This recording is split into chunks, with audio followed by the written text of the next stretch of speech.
Congress sits stunned as Jim Jordan exposes Kamala Harris's leaked tweets. You guys are not going to want to miss this. Vice President Harris, let me just find it. Vice President Harris tweeted out this. Vice President Harris said, by vaccinating, increasing our testing and masking, and protecting the vaccinated, we can end this pandemic. Which sort of raises an obvious question. If the vaccine protects, why do the vaccinated need protecting?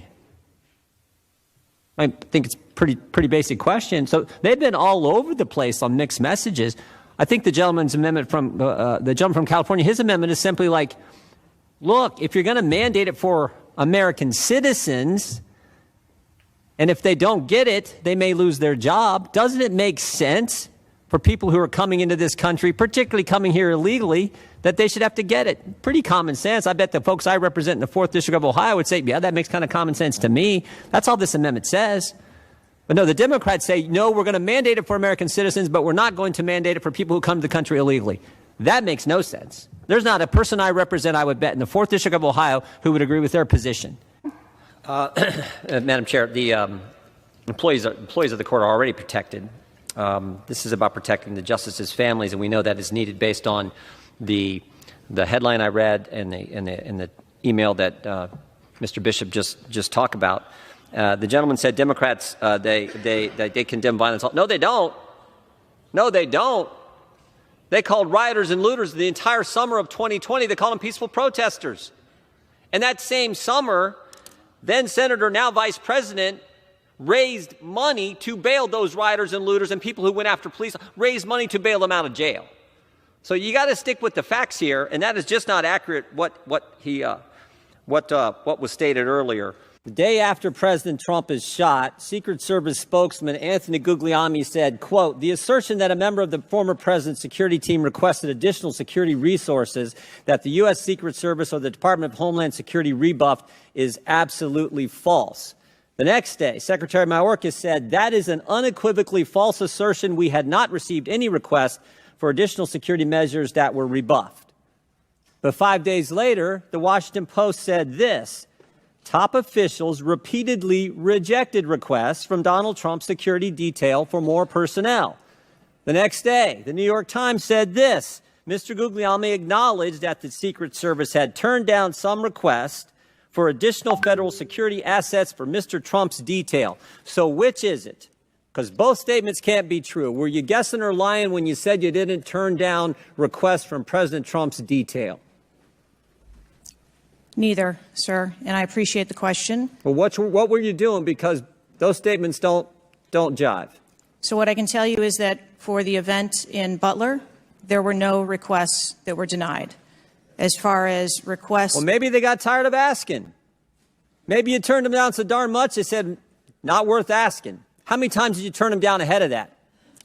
I think that it is important to distinguish between what some people may view as a denial of an asset or a request. Well, is Mr. Guglielmi your spokesperson?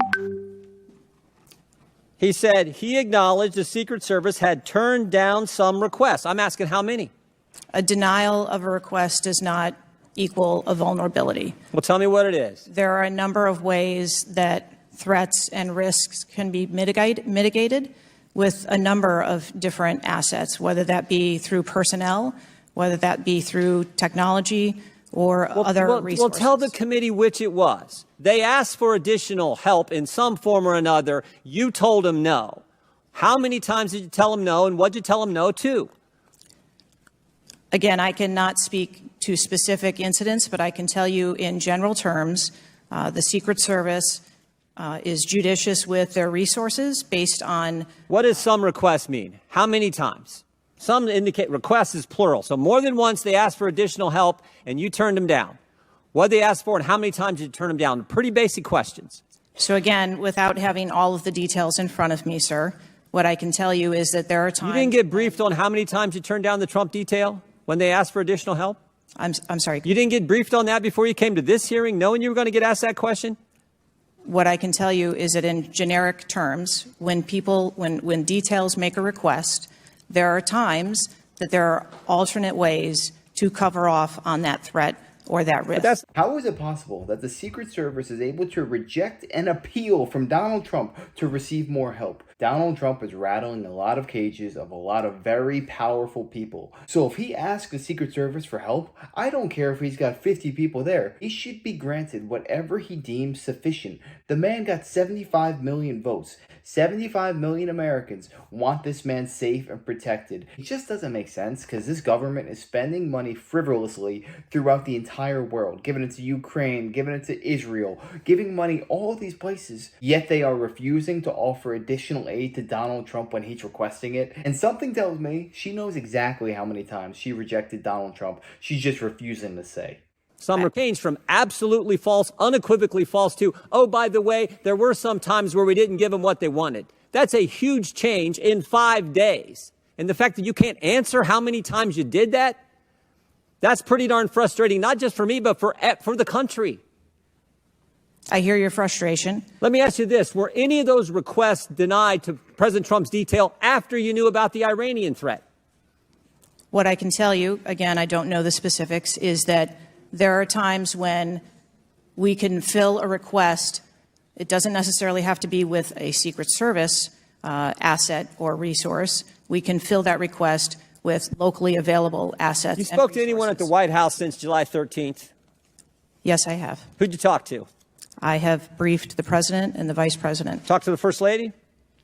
No, I have not. Talked to the White House staff? Anyone in the White House communications? No, I have not. Have you talked to the counter sniper who took the shot that took out the bad guy? Yes, I have. And can you tell us about that conversation? I would not want to reveal conversations that I've had with my employees. But that's exactly the kind of information the American people want to know. American people who pay your salary. I understand. This is an ongoing investigation. And Who's all doing the investigating at Secret Service? I know the Inspector General, but is there also an internal investigation in addition to the Inspector General? We are conducting a mission assurance investigation internally, yes. You know what it looks like, Director? It looks like you won't answer some pretty basic questions. It looks like you got a 9% raise and you cut corners when it came to protecting one of the most important individuals, most well-known individuals on the planet. A former president, likely the guy who's going to be the next president. Looks like you guys were cutting corners. That's what it looks like to me. Is that true? I am here today because I want to answer questions, but I also want to be cautious. You might want to, but you haven't answered. I don't think you've answered one question from the chairman, the ranking member, or me. Well, we got a lot of other people asking. We'll see if your record improves. But right now, you haven't answered, I don't think, any questions. I yield back. You're now recognized for an opening statement. Section 1 of the Sherman Act makes anti-competitive restraints of trade illegal. This includes coordinated actions that harm consumers by limiting the choices available to Americans. That is exactly what the World Federation of Advertisers, the Global Alliance for Responsible Media, and every company that is a member of these organizations has done over the last 5 years. They came together, agreed to limit advertising on certain platforms and news outlets that millions of Americans choose to read, watch, and listen to. And how did they do this? WFA members represent roughly 90% of the global advertising spend. That means WFA has almost complete monopoly power over advertising dollars and a tremendous amount of market power. GARM, which is an initiative of the WFA, includes in its membership over 100 of the world's biggest brands, ad tech providers, and advertising agencies. GARM has representatives from each of the 6 major advertising agency holding companies. GARM's steer team, which acts as a board of directors for the organization and approves nearly every action by the alliance, includes Unilever and other massive consumer goods companies, as well as Group M, the world's largest media buying agency. They collude to make sure that no other advertisers support any news outlets, platforms, or creators that these massive companies don't agree with. And these people do not like conservatives. Again, don't take my word for it. Here's what employees at Group M said to GARM's leader about Fox News, The Daily Wire, and Breitbart News. Employees from Group M said, quote, they hated their ideology. That employee was discussing how to pull advertising from these news outlets. And unfortunately, it's not just Group M. Unilever encouraged Facebook to label one of President Trump's political ads as misinformation during the 2020 election, which would have caused that ad to be removed from Facebook. GARM organized a boycott of Twitter when Mr. Musk bought the platform and bragged about cutting Twitter, and then they bragged about cutting Twitter's revenue by 80%. Unilever wrote to GARM's leader that the company had, quote, issues with overtly partisan takes by Elon Musk. Example Unilever gave was Elon Musk's handling of the Hunter Biden laptop story. Unilever had a problem with Elon Musk releasing internal Twitter documents to journalists and exposing how and why Twitter incorrectly suppressed the story about the Biden's family influence peddling. It's the Twitter files. GARM and its members threaten platforms that don't comply, and the best example is Spotify's Joe Rogan's comments on Spotify when Joe Rogan's comments about the COVID-19 vaccine. To be clear, any of these companies could, on their own, legally refuse to advertise on a certain platform or news outlet or with a certain content creator. Unilateral decisions are not illegal. But if they choose to pull advertising from the Daily Wire or other similar outlets, they will not be reaching millions of Americans who choose to consume that content, but their competitors will. In other words, no single company can unilaterally pull its advertising dollars off a platform or news outlet over a long period of time because that company's competitors will advertise and reach the audience. It's called the market. Ørsted, a Danish renewable energy company, explained it perfectly when its employees wrote an email to GARM asking when the Twitter boycott will end. Ørsted told GARM that Twitter, quote, is an important platform for us to reach our audience, so we would like to consider going back. But they looked to GARM for direction, and they were asking GARM for permission. And frankly, that's exactly how cartels operate. They collude against conservatives and other outlets, platforms, and content creators. In fact, they come right out and say it. GARM's leader wrote that the issue with the advertising industry and digital platforms is the, quote, extreme global interpretation of the U.S. Constitution. He also complained taking U.S. norms and applying them globally is something that's a concern, and said there's a problem with Americans' 230-year-old Constitution. If the WFA and GARM are allowed to continue, if these massive companies can collude without consequences, the results will be devastating. If this cartel continues to target conservative outlets, content creators with different voices and viewpoints, and any person that does not recite the so-called mainstream media talking points, there'll be real problems. They will deprive these good journalists and content creators of the funding they need to succeed. They will use their cartel to eliminate competition based on internal biases of these massive companies.